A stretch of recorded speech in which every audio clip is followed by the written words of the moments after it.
रोहतक नाम के गांव में दीपा और सीमा नाम की दो गरीब बहनें रहा करती थी। उन दोनों के माँ बाप की कैंसर जैसी गंभीर बीमारी से मौत हो गई थी। तब से दोनों बहनें ही एक दूसरे का सहारा बनकर अपनी ये दुख भरी जिंदगी काट रही थी।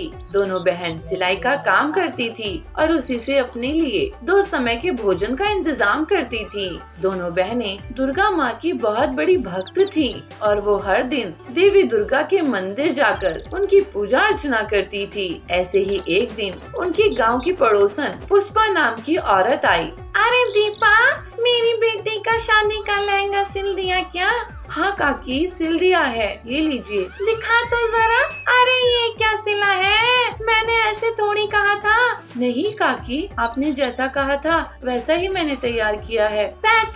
वैसा तो हरगिज नहीं है। मुझे बेवकूफ समझा है क्या तूने? मैं तुझे अब पैसे नहीं दूंगी क्योंकि तूने मेरे मन मुताबिक काम नहीं किया। ऐसा न कीजिए काकी, हमारा घर कैसे चलेगा? ठीक है, कम पैसे दूंगी तुझे। वैसे सुन, मैं तुझे शादी में बुलाना तो नहीं चाहती थी, पर क्या करूं, मेरी बेटी मेरी सुनती कहाँ है। दोस्त है ना तेरी, कह रही थी शादी में आने का न्योता दे देना, तो भाई आ जाना तुम दोनों। और हाँ, जरा ढंग के कपड़े पहन कर आना, कहीं वहीं अपने फटे पुराने कपड़े पहन आई। अपनी इज्जत का तो तुम्हें ख्याल है नहीं, हमारी इज्जत का ही ख्याल रख लेना। ऐसा कहकर पुष्पा वहाँ से चली जाती है और सीमा ये देखकर गुस्सा हो जाती है। दीपा दी, मेरा तो मन करता है इस चुड़ैल को खींचकर एक थप्पड़ मारूं। खुद को समझती क्या है ये? नहीं सीमा, ऐसा नहीं कहते, वो हमारी बड़ी है ना। शाम को तैयार होकर दोनों बहन पुष्पा के घर पहुंच जाती हैं, पर पुष्पा की जेठानी उन्हें देखकर कहती है, ओहो, बताया नहीं पुष्पा ने कि तुम भिखारिनों को भी बुलाया है उसने। अरे जब आ ही रही थी तो ढंग के कपड़े पहन कर नहीं आ सकती थी क्या? ये क्या फीके से कपड़े पहन कर आ गई हो? अरे अपनी इज्जत का तो ख्याल तो है नहीं तुम्हें, थोड़ा हमारा ही कर लेती है। तभी पुष्पा वहाँ आ जाती है और उनसे कहती है, अरे दीपा, तुम्हारे लिए एक रिश्ता आया है। लड़का 10,000 रुपए कमाता है और 2 बच्चे भी हैं उसके। तुम कहो तो रिश्ते की बात आगे बढ़ाऊं? वैसे याद रखना, ऐसे रिश्ते बार बार नहीं आते। वो तो किस्मत अच्छी है तुम्हारी। क्या 2 बच्चों के बाप से शादी करूंगी मैं? अरे तो क्या किसी राजकुमार का रिश्ता आएगा तेरे लिए? दीपा बहुत दुखी हो जाती है और वो गांव की नदी किनारे पहुंच जाती है, जहां से वो रोजाना पानी भरती थी। मुझे नहीं जीना, माँ बाबा, मैं आपके पास आ रही हूँ। दीपा जैसे ही नदी में कूदने को होती है, वैसे ही देवी दुर्गा वहाँ प्रकट होती हैं और कहती हैं, बेटी ये तू क्या करने जा रही है? जिंदगी बहुत ही कीमती होती है और तू उसे खत्म करना चाहती है। नहीं बेटी, ये उचित नहीं है। तो क्या करूँ देवी माँ, मैं अब और जीना नहीं चाहती। समाज के तानों से मैं तंग आ गई हूँ माँ। इसका भी मेरे पास एक हल है बेटी। देवी दुर्गा अपने जादू से वहाँ नदी के अंदर एक जादुई लहंगा का पेड़ प्रकट करती हैं और कहती हैं, बेटी तुझे जो लहंगा लेना है तू वो ले ले। उस लहंगे को पहनकर तू और सुंदर और खूबसूरत हो जाएगी और वो लहंगा तेरी सारी इच्छा पूरी करेगा। दीपा उस पेड़ से एक गुलाबी और एक पीला लहंगा तोड़ लेती है और माँ दुर्गा को धन्यवाद कर अपने घर आ जाती है और सीमा को सारी बात बताती है। दोनों बहन लहंगा पहन लेती हैं और बहुत ही खूबसूरत हो जाती हैं और सीमा उस जादुई लहंगे से कहती है, ए मेरे जादुई पीले लहंगे, हमें जल्दी से कुछ पैसे दे दो। सीमा के ऐसे कहते ही वो लहंगा चमकने लगता है और उस लहंगे के अंदर से पैसे झड़ने लगते हैं और देखते ही देखते पैसों का ढेर लग जाता है और उस जादुई लहंगे से अपने टूटे घर को एक आलीशान घर में भी बदलवा लेती हैं, जिसके बाद बड़े बड़े रईसों के रिश्ते उनके लिए खुद चल कर आने लगते हैं। दोनों बहनों की शहर के सबसे बड़े उद्योगपति सेठ धीरचंद के दोनों बेटों से शादी तय हो जाती है और खुशी खुशी अपना बाकी का जीवन बिताती हैं। यह चूहे की बात सुनकर उस भिखारी को सदमा लगा और उसका दिल टूट गया। हाँ, मेरी ऐसी किस्मत क्यों है? मुझे नहीं पता, तुम जाकर आचार्य से पूछो, शायद आचार्य आपका सहायता कर सके। यह बात सुनकर एक गांव में एक भिखारी रहता था और वो घर घर जाके भीख मांग के खाना इकट्ठा करता था। मगर हर दिन वो जब वापस घर आता था तो उसका खाना गायब हो जाता था। मगर एक दिन इसकी खाना चुराने वाली चूहे को उस भिखारी ने पकड़ लिया। ओहो चूहे, तुम मेरा खाना क्यों चुरा रही हो? मैं तो एक भिखारी हूँ, जाकर अमीरों के खाना चुराओ। अरे ये तो मेरे भाग्य में है कि मैं तुम्हारे यहाँ से चुराऊं। मगर क्यों? क्योंकि ये तो तुम्हारे भाग्य में है। तुम कितना भी भीख मांगो या कितनी भी इकट्ठा करो, मगर तुम इतना ही रख पाओगे। यह बात सुनकर वह भिखारी यात्रा पर निकल पड़ता है आचार्य को मिलने के हेतु। और ऐसे दिन भर चलते चलते और शाम को वह एक धनवान के घर पहुंच जाता है। बहुत थकान से वह वहीं पर रात बिताने की तय करता है। तो जाकर वह उस घर की दरवाजा खटखटाता है। ओ भाई साहब, अंधेरा हो रहा है और मैं इस जगह पे नया हूँ। क्या आपके आंगन में मैं रात बिता सकता हूँ? ठीक है, कोई बात नहीं, अंदर आ जाओ। जैसे भिखारी अंदर आता है तो वह इंसान उसको पूछता है, अरे भाई, कहाँ पर निकले हो और इतनी रात गए क्यों यात्रा कर रहे हो? ओह, मैं आचार्य जयसूर्या से मिलने चला हूँ। मुझे उनसे एक सवाल पूछना है। भिखारी की बात सुनते हुए वहाँ पे आई हुई उस धनवान की पत्नी पूछती है, क्या हम आचार्य से पूछने के लिए एक सवाल तुम्हें दे सकते हैं? ओह, क्यों नहीं, बताइए मेम साहब, आपकी तरफ से मैं यह प्रश्न भी पूछ लूँगा। हमारी एक बेटी है जो बोल नहीं सकती, हम ऐसा क्या करें कि वो बोल सके? अगले दिन उठकर वह भिखारी उन्हें धन्यवाद कहता है और यह कहता है कि आचार्य से उनकी सवाल का हल जरूर पूछेगा और अपनी यात्रा जारी रखता है। और उसको सामने पहाड़ नजर आते हैं और वह चिंता करते हुए यह कहता है, हे भगवान, मैं इन पहाड़ों को कैसे पार करूं? तभी उसके सामने एक जादूगर दिखता है। भाई साहब, क्या इस पहाड़ को पार करने में आप मेरी मदद कर सकते हैं? क्यों नहीं, मेरी छड़ी पर चढ़ जाओ। उसकी बात सुन के भिखारी उसकी छड़ी पर चढ़ जाता है और वह जादूगर अपनी छड़ी पे बिठाकर उस भिखारी को पूरी पहाड़ पार कराता है। उसके बाद उस जादूगर ने, अरे भाई, तुम कहाँ जा रहे हो?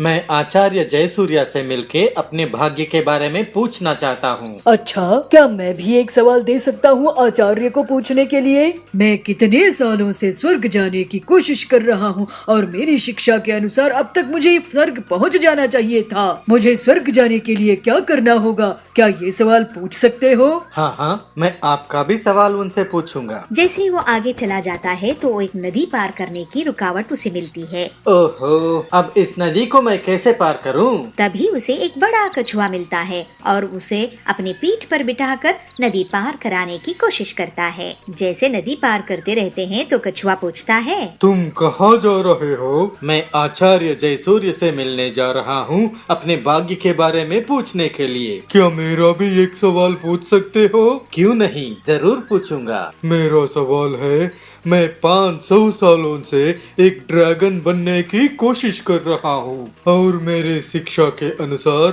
अब तक मुझे एक ड्रैगन बन जाना चाहिए था।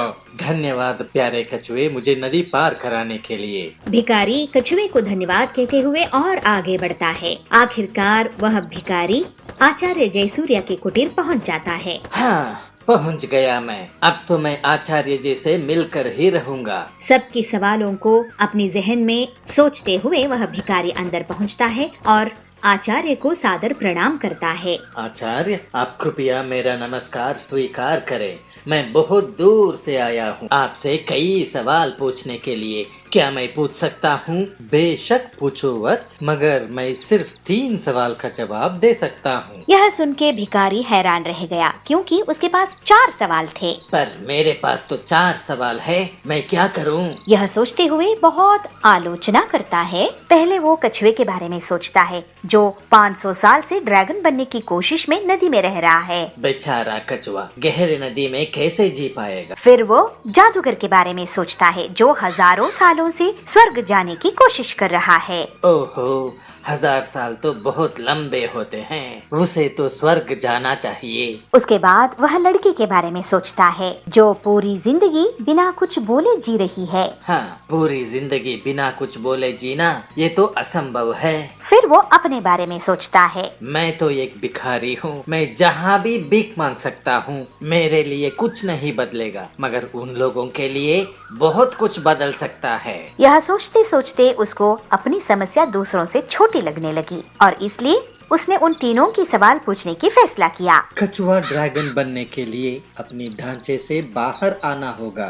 उसने मोह त्याग दिया तो वो जरूर ड्रैगन बनेगा। भिखारी की पहले प्रश्न को तो उत्तर मिल गया। दूसरी प्रश्न भिखारी पूछता है जादूगर के बारे में। तो आचार्य ऐसे उत्तर देते हैं, जादूगर को छड़ी की मोह छोड़ना पड़ेगा। छड़ी के ऊपर उसका मोह ही उसे स्वर्ग जाने से रोक रहा है। जादूगर का भी हल मिलने के बाद वह लड़की के बारे में प्रश्न पूछता है। तो बिना बोलने वाले लड़की का क्या? लड़की जरूर बोल पाएगी जब वो अपने हमसफर से मिलेगी। धन्यवाद आचार्य जी। आचार्य जयसूर्या उसको आशीर्वाद देते हैं और मुस्कुरा के उसे विदा कर देते हैं। वह भिखारी आचार्य को प्रणाम करके अपने घर के ओर निकल पड़ता है। नदी के पास वह कछुआ भिखारी को फिर से मिला। क्या तुमने मेरे सवाल का जवाब पूछा? हाँ, बस तुम अपने ढांचा निकाल दो और ड्रैगन बन जाओगे। कछुआ अपने ढांचा निकाल देता है। उस ढांचे के अंदर बहुत सारे कीमती मोतियां थी और ड्रैगन कहता है, इन्हें तुम रख लो, मेरी तरफ से तुम्हें धन्यवाद। भिखारी को सारी मोती देते हुए कछुआ ड्रैगन बन के उड़ जाता है। जैसे ही पहाड़ तक पहुंचता है भिखारी, तो वो जादूगर फिर से उसे मिलता है। अरे जादूगर, आप अपने छड़ी नीचे रख दो, स्वर्ग के दरवाजे आपके लिए खुले हैं। सच में? ऐसे जादूगर छड़ी भिखारी को दे देता है और स्वर्ग की तरफ चल पड़ता है। अब भिखारी के पास कछुए के दिए हुए मोतियां हैं और जादूगर की छड़ी। वह भिखारी वापस उस परिवार के पास पहुंचता है जिसने रात को सहारा दिया था। वह परिवार भिखारी को देखकर खुश हुए और अपनी सवाल की जवाब सुनने के लिए कातुर थे। आचार्य जी ने कहा है कि जब आपकी बेटी अपने हमसफर से मिलेगी तब बोल पाएगी। तभी उस परिवार की बेटी नीचे आई और बोली, क्या ये वही आदमी है जो पिछले हफ्ते भी यहाँ आया था? उस लड़की की माता पिता हैरान हो गए और वो भिखारी की तरफ देखते हैं और तय करते हैं कि यही इस लड़की की हमसफर है। माता पिता ने इन दोनों की शादी तय कर दी और वो हमेशा खुश रहे। एक पहाड़ी जंगल में पीलू चिड़िया अपनी माँ बबली के साथ रहा करती थी। वे दोनों माँ बेटी अपने बगीचे में फूल उगाती और उन्हें बाजार में बेचा करती थी। उससे जो भी आमदनी होती उससे वो लोग अपने घर का खर्च चलाया करती थी। एक सुबह बबली के घर कड़कनाथ आता है। बबली, ओ बबली। बबली कहती है, जी मुखिया जी, आप हमारे घर आए, बताइए क्या आदेश है? अरे बबली, आदेश नहीं है, खुशखबरी है। 2 दिनों बाद मेरी बेटी की सगाई है। तू मेरे घर फूल भिजवा देना, गुलाब और चमेली और जो भी अच्छे फूल हो वो तू मेरे घर भिजवा देना। बबली कहती है, ये तो बहुत अच्छी खुशखबरी की बात है मुखिया जी, लेकिन कुछ पैसे आप एडवांस दे देते। इस पर कड़कनाथ गुस्सा हो जाता है और बबली को धमकी देता है। एडवांस? किस बात का एडवांस? तू भूल गई क्या? मैं यहाँ का मुखिया हूँ। अगर मैं अपने में आ जाऊं तो तेरी दुकान बंद करवा दूंगा। मेरे हिसाब किताब में तेरे बहुत पैसे रुके हुए हैं। बबली कहती है, गलती हो गई मुखिया जी, मुझे माफ कर दीजिए। इस तरह से मुखिया धमकी देकर वहाँ से चला जाता है। पीलू अपनी माँ से कहती है, ये क्या माँ, आप उस मुखिया से क्यों डर गई? हम अपनी मेहनत के ही पैसे उससे मांग रहे थे, ऊपर से वो हमें धमका कर चला गया। जाने दे बेटी, तेरे पिताजी ने इससे कभी उधार लिए थे, हम उस उधार को अभी तक चुका नहीं पाए हैं। बल्कि मैं तो सोच रही हूँ इसके ऑर्डर के बाद मैं फूलों का धंधा ही बंद कर दूं। पीलू कहती है, लेकिन माँ, अगर हम फूल नहीं उगाएंगे और उसे नहीं बेचेंगे तो घर कैसे चलेगा? बबली, तो क्या करूँ बेटी, मुझे तो कोई दूसरा उपाय भी नहीं सूझ रहा है। चल इन बातों को छोड़, चल अब चलकर फूलों को तोड़ते हैं और बाजार में बेचने के लिए चलते हैं। दोनों माँ बेटी अपनी मेहनत से फूल उगाती थी और बाजार में बेचकर आती थी। इस तरह से कुछ दिन बीत जाते हैं। ऐसे ही एक दिन हरिया काका बबली की दुकान पर आते हैं और कहते हैं, बबली, तुम्हारा आजकल फूलों का व्यापार कैसा चल रहा है? लोग बाग खरीदारी कर रहे हैं कि नहीं? ये देखो, मैं फूलों की नई प्रजाति के बीज लेकर आया हूँ। इनकी खुशबू बहुत अच्छी होती है। इन बीजों को अपने बगीचे में एक बार डाल के तो देखो। ये फूल अगर तुम बेचने लगोगी तो तुम्हारी आमदनी दोगुनी हो जाएगी। एक बार इन्हें लगा कर देखो। लेकिन हाँ, ये बीज थोड़े महंगे जरूर हैं। बबली, नहीं हरिया काका, मैं ये बीज नहीं लगा पाऊंगी। अब तो मेरा फूलों के व्यापार से मन ही उड़ गया है। क्या आपके पास सब्जियों के बीज हैं? हाँ, मेरे पास सब्जियों के भी बीज हैं। ये देखो, आलू, प्याज, बैंगन, भिंडी, करेला। तुम्हें क्या चाहिए ये बताओ? पीलू कहती है, काका, आप हमें प्याज के बीज दे दीजिए हम प्याज की खेती किया करेंगे। ये ले पीलू, ये हैं प्याज के बीज, ये नए किस्म के हैं, इसमें बहुत जल्दी प्याज उगाते हैं। फिर पीलू के कहने पर बबली प्याज के बीज खरीद लेती है। अपने बगीचे में बबली पीलू से कहती है, बेटी तूने प्याज के बीज लेकर बहुत अच्छा करी, क्योंकि ये हर सीजन में हर कोई खाता ही है। पीलू कहती है, हाँ माँ, प्याज सेहत के लिए भी अच्छा होता है, गर्मी के मौसम में तो इसके बहुत फायदे हैं और ये गरीबों को बहुत पसंद रहता है। अब मैं पूरे फूल हटाकर प्याज के बीज बो देती हूँ। फिर पीलू प्याज के बीज बिखेर देती है और कुछ ही दिनों में उनके बगीचे में प्याज उगाता है। दोनों माँ बेटी अपनी फसल की अच्छी देखभाल करती हैं। प्याज की अच्छी खासी फसल को देखकर बबली खुश हो जाती है। पीलू जा टोकरी ले आ, इन प्याज को तोड़कर हम अब बाजार में बेचेंगे। फिर वे लोग प्याज को बाजार में बेचने के लिए ले जाते हैं। प्याज ले लो प्याज, ताजे ताजे प्याज। फिर पक्षी उनके यहाँ से प्याज लेने लगते हैं। थोड़े दिनों बाद एक चिड़ा उनके दुकान पर आता है। अरे बहन, तुमने तो लाजवाब प्याज दिए थे, ऐसे प्याज तो मेरे रेस्टोरेंट में हिट हो गए हैं। अब तो लोग सिर्फ प्याज की ही सब्जी खाते हैं। एक काम करो, मुझे आप 1 बोरी प्याज भरकर दे दो, मैं रोज आपसे 1 बोरी प्याज लेकर जाया करूंगा। इस तरह से प्याज के इतने बड़े ऑर्डर से दोनों माँ बेटी बहुत खुश हो जाते हैं और अब वे लोग प्याज को ही बेचने लगते हैं। कुछ दिनों बाद उनके पास इतने पैसे आ जाते हैं कि वो कड़कनाथ के पूरी उधारी चुका सके और अपना जीवन हंसी खुशी बिताने लगते हैं।